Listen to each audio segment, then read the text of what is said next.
Fala pessoal, tudo certo? Hoje a gente vai mergulhar em um dos projetos mais ousados e insanos já criados no mundo das armas, o Reclaricore G11, um fuzil que parecia ter saído de um filme de ficção científica, mas que existiu de verdade e chegou muito perto de ser adotado pelo exército alemão, sem cartuchos metálicos, com munição em formato de bloco, sistema rotativo de disparo, funcionamento quase sem recuo.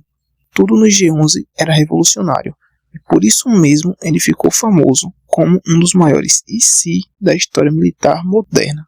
Mas por que ele não vingou? O que tinha de tão diferente? E como seria o futuro das armas se o G11 tivesse sido adotado?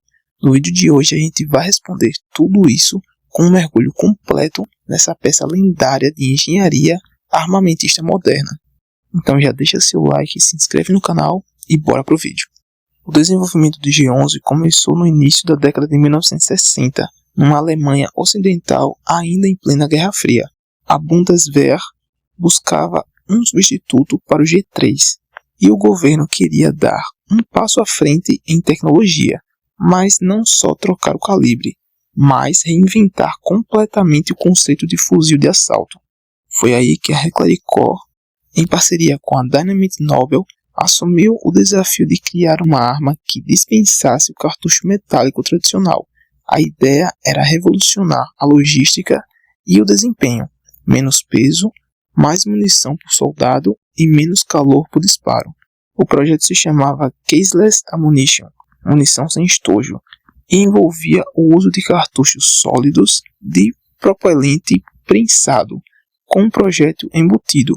A munição escolhida foi a 4.73x33 DM11, um bloco de propelente sólido com uma ogiva metálica na ponta. O projeto avançou lentamente por causa da complexidade, mas nos anos 70 e 80 o G11 começou a tomar forma. Foram feitos diversos protótipos, como os modelos Reclaricore G11K1 e G11K2. Cada um incorporando melhorias no sistema de alimentação, precisão, resfriamento e resistência da munição. Em 1989, após mais de 2 décadas de testes e refinamentos, o G11 foi apresentado oficialmente como candidato a substituir o G3. A Bundeswehr estava pronta para encomendar dezenas de milhares de unidades, e os testes iniciais mostravam um desempenho impressionante, alta cadência de tiro, baixo recuo e excelente agrupamento. Mas aí vieram duas grandes mudanças históricas: a queda do Muro de Berlim e a reunificação da Alemanha. O orçamento militar foi drasticamente cortado e o custo altíssimo do G11, tanto da arma quanto da munição especial, tornou sua adoção inviável. O projeto foi oficialmente cancelado em 1990. O G3 continuou por mais tempo em serviço até ser finalmente substituído pelo G36, uma arma bem mais tradicional. O funcionamento do Reclaricore G11 é onde mora sua verdadeira revolução. Ao contrário dos fuzis tradicionais, que usam cartuchos com estojo de metal, normalmente de latão, o G11 emprega uma munição sem estojo completamente diferente de qualquer padrão da OTAN. Trata-se de um bloco sólido de propelente de nitrocelulose prensada, com um projétil de 4.73 mm na ponta. O propelente é autocombustível, ou seja, todo o cartucho é consumido no disparo, eliminando a necessidade de ejeção do estojo. Isso proporciona menos peso por cartucho, maior capacidade de carregadores, 50 projéteis por pente padrão, e reduz o risco de travamentos mecânicos causados por ejeção com falha. Mas isso também impôs sérios desafios. O propelente precisava resistir ao calor da câmara após disparos sucessivos, sem detonar acidentalmente, e ainda manter precisão e potência compatíveis com padrões militares. O G11 também inovou no sistema de alimentação. Em vez de movimento tradicional de ferrolho, ele possui um bloco rotativo horizontal que gira a munição em 90 graus dentro da arma. Funciona assim: o cartucho entra paralelo ao cano. Um cilindro rotativo gira o cartucho 90 graus, posicionando-o verticalmente na câmara. O percussor detona o cartucho, Após o disparo, o sistema gira novamente para a próxima munição.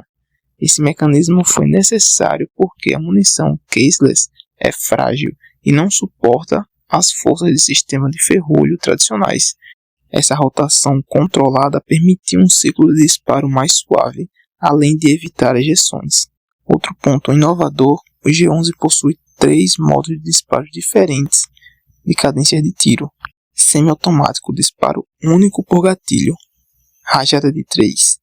O mais impressionante, dispara 3 projéteis a absurdos 2.100 tiros por minuto em menos de 0,05 segundos antes que o recuo sequer afete a pontaria. E totalmente automático, a cadência de cerca de 460 a 600 tiros por minuto. A rajada de 3 tiros era ideal para combate moderno, máxima letalidade e precisão, com mínimo recuo perceptível, graças ao atraso entre o disparo e o movimento de conjunto móvel. A engenharia do G11 visava neutralizar o recuo.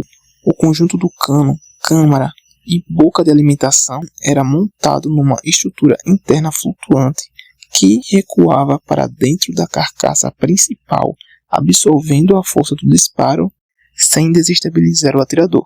Combinado à rajada rápida de 3 disparos, esse sistema tornava o G11 extremamente estável. A ideia para combate urbano ou tiro instintivo em distâncias curtas e médias. Durante seu longo desenvolvimento, o G11 passou por diversas versões e protótipos, todos focados em aperfeiçoar seu funcionamento, durabilidade e viabilidade para adoção militar. Aqui estão as principais variantes. Reclaricor G11 Protótipo A, de 1970. Essa foi a primeira versão funcional do G11. Ele já usava munição caseless 4.73mm e o sistema rotativo, mas era extremamente volumoso e experimental. O design ainda estava em fase de testes com plásticos, alumínio e ligas leves. Peso acima de 5 kg, magazines rudimentares de 45 a 50 tiros, funcionamento instável, com problemas de superaquecimento e falhas no bloco rotativo. Reclaricor G11 Protótipo B, G11K1, de 1980. Com um visual mais moderno e estrutura aprimorada, essa foi a primeira versão considerada militarizável. Contava com miras ajustáveis, melhor sistema de alimentação, carregador de 50 tiros acoplado sobre o corpo da arma, já apresentava os 3 modos de disparo, semi, rajada de 3 e automático.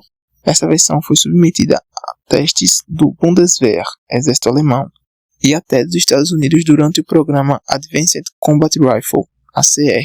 Reclaricor G11K2, versão final, de 1990.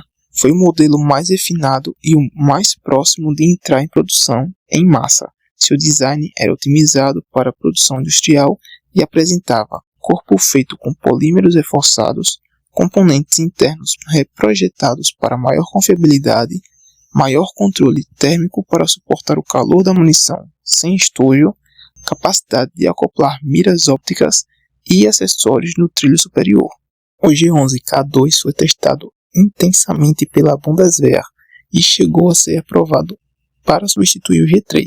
Porém, veremos no capítulo seguinte a reunificação alemã e os custos altos encerraram o projeto. O Reclaricor G11 PDW, Personal Defense Weapon, um conceito nunca finalizado, mas planejado para uma versão compacta do G11, com um cano mais curto e focado em tropas de apoio e veículos blindados. Esse projeto foi abandonado antes da fase do protótipo funcional, mas serviu como base conceitual para o desenvolvimento de futuras armas PDW. Apesar do salto tecnológico, o G11 nunca foi adotado oficialmente e o seu projeto foi encerrado em 1992. Vários fatores pesaram contra sua adoção. Custo altíssimo. O desenvolvimento da munição caseless foi extremamente caro e cada unidade do G11 teria um custo muito superior a fuzis como o G36, o M16 ou o AUG. Além disso, o custo logístico de criar uma cadeia de suprimento para uma munição totalmente nova era inviável. O G11 era Tecnicamente brilhante, mas extremamente complexo, seu sistema rotativo exigia tolerâncias muito precisas, tornando a manutenção em campo difícil. Qualquer grão de sujeira, poeira ou dano ao propelente caseless podia travar ou danificar o sistema. Apesar de várias melhorias, ainda havia risco de munição detonar espontaneamente por calor residual da câmara. Isso poderia causar acidentes graves em uso contínuo, especialmente em combate intenso. Em 1990, a Alemanha foi reunificada e os gastos militares despencaram. O orçamento que seria destinado ao G11 foi cortado e o exército alemão optou por um sistema mais convencional, o Reclericor G36, que usava munição padrão 5,56 Otan. A munição 4.73 por 33 mm caseless não era compatível com o restante da aliança Otan, o que complicava a logística e a interoperabilidade entre tropas aliadas. Isso foi um dos maiores impeditivos para a sua adoção em grande escala. Apesar de nunca entrar em produção, o G11 marcou presença em vários jogos, filmes e séries, graças ao seu design único e proposta futurista. Call of Duty Black Ops, o G11 é desbloqueável e tem mira óptica integrada, retratada com sua rajada de 3 tiros de alta cadência. Battlefield 4, Escape from Tarkovia, mods, fãs já criaram versões baseadas no G11 para o jogo. Far Cry e outros títulos futuristas também fazem referência visual ao G11 em armas protótipos. Apesar de menos presente que em jogos, seu visual influenciou o design de armas em obras como Starship Troopers, Ghost in the Shell, Altered Carbon e Distrito 9. A estética do G11 se tornou um símbolo de arma de ficção científica realista. Apesar do fracasso comercial, o G11 deixou um legado importante. Empresas como a Textron Systems e projetos de exército americano como LSAT Program continuam tentando criar munição sem estojo inspiradas no G11. A ideia de remover o conjunto de cano e de sistema de disparo para compensar o recuo foi adotado de forma semelhante em sistemas de armas avançadas de drones e torres remotas. O Reclericor G11 é uma das armas mais incríveis que nunca foram usadas em combate. Um projeto que desafiou os padrões da época e buscou reivindicar completamente o conceito de fuzil moderno de assalto.